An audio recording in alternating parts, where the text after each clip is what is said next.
Hashtag réponse analyste. Alors là, l'article qui s'affiche devant moi parle d'un scénario catastrophe. Le prix du Bitcoin pourrait glisser vers les 30 000 $ si les institutions continuent de déverser 450% de l'offre quotidienne de BTC. C'est colossal. Les marges des mineurs sont au plus bas historique et le support psychologique des 60 000 $ est en train de craquer. Je vous le dis franchement, ce niveau de pression vendeuse institutionnelle, c'est du jamais vu depuis des mois. On est clairement dans une phase où le marché teste la résilience des derniers holders. Si ce plancher cède, la correction pourrait être brutale et rapide. Si vous voulez soutenir notre travail, n'hésitez pas à liker la vidéo et à vous abonner. Vous pouvez aussi poser toutes vos questions, nous y répondrons rapidement. Si vous voulez en savoir plus sur Midcore Labs, je vous invite à cliquer sur le lien en description. On commence par Bitcoin qui vient de connaître une légère reprise après des semaines difficiles. Le BTC affiche 62 606 $ avec une hausse de 2% sur 24 heures, ce qui peut sembler encourageant en surface.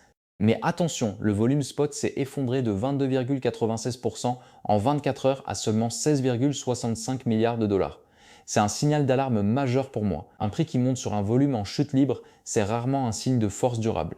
Ça ressemble plutôt à un rebond technique fragile, un simple sursaut avant potentiellement une nouvelle jambe de baisse. Le marché manque clairement de conviction. Le mindshare est qualifié de very high avec 591 postes notables, donc l'attention est là, mais ça ne se traduit pas en volume d'achat significatif. Franchement, je reste très prudent.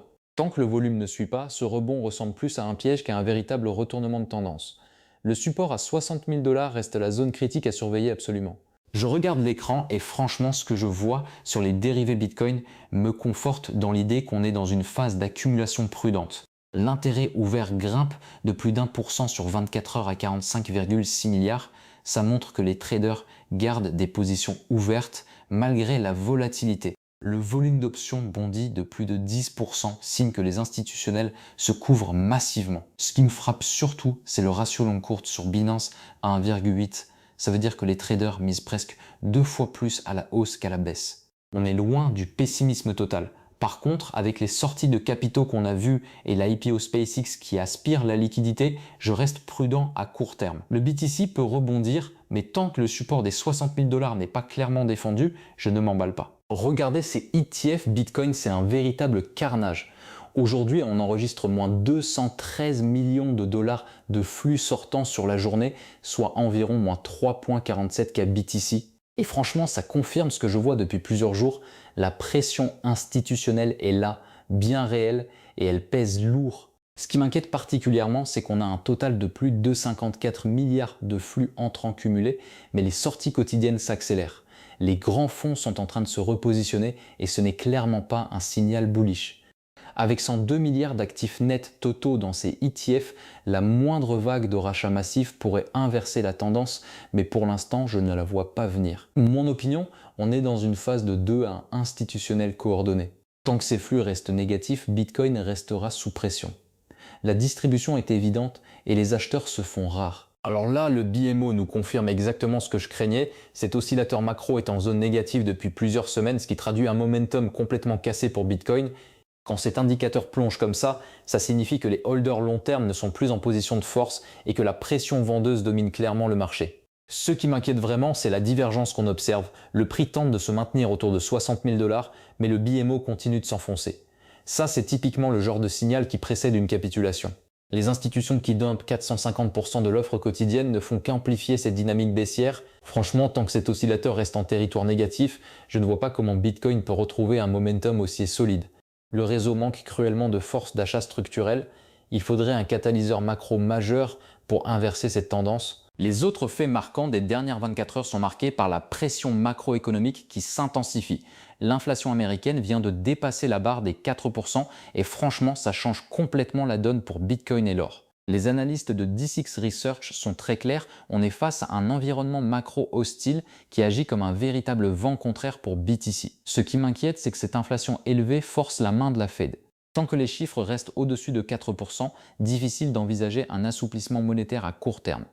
Résultat, le Bitcoin reste sous pression, coincé dans cette zone de turbulence où les capitaux fuient vers des valeurs refuges plus traditionnelles. L'or aussi trinque dans cette histoire, mais Bitcoin, qui se positionne comme réserve de valeur numérique, souffre davantage de cette aversion au risque généralisé.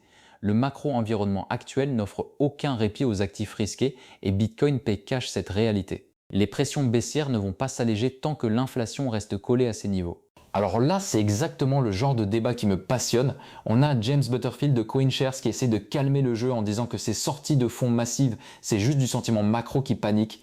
Pour lui, ce n'est pas structurel, c'est émotionnel. Les investisseurs fuient parce que l'environnement général les stresse, pas parce que Bitcoin est cassé. Mais franchement, je ne suis pas totalement convaincu. D'autres analystes rappellent que le rebond reste hyper fragile. Le marché peine à tenir les 60 000 $, les volumes d'échanges sont faibles, et la conviction institutionnelle n'est clairement pas au rendez-vous. Ce qui me frappe, c'est que même si c'est du sentiment, ça suffit pour tuer un rallye. Les marchés crypto vivent de narratifs, et si tout le monde pense qu'on va baisser, on baisse. Alors oui, peut-être qu'il n'y a pas de crise structurelle, mais un choc de sentiments prolongé, ça devient vite structurel quand les capitaux se barrent. Regardez ce qui se passe, l'IPO de SpaceX est 4 fois sursouscrite et ça crée une pression de liquidité majeure sur la crypto et la tech. C'est exactement ce qu'on appelle une classique pre-mega IPO liquidation squeeze. Concrètement, les gros capitaux se repositionnent massivement pour entrer sur SpaceX et ça spire littéralement les fonds hors de nos marchés. Je vous le dis franchement, c'est un timing catastrophique pour Bitcoin. On a déjà les mineurs au plus bas, l'inflation à 4% qui nous plombe et maintenant cet IPO qui vampirise encore plus de liquidités. Les traders se désengagent de la crypto pour ne pas rater l'entrée sur SpaceX. C'est mécanique, c'est brutal et ça explique une partie significative de la pression vendeuse actuelle. Pour moi, c'est un facteur macro supplémentaire qui complique sérieusement tout rebond à court terme. La question combien de temps cette compression va durer. Voilà, c'est tout pour aujourd'hui. Si vous voulez aller plus loin, n'hésitez pas à cliquer sur le lien en description. N'oubliez pas de liker la vidéo, de vous abonner à la chaîne et à très vite.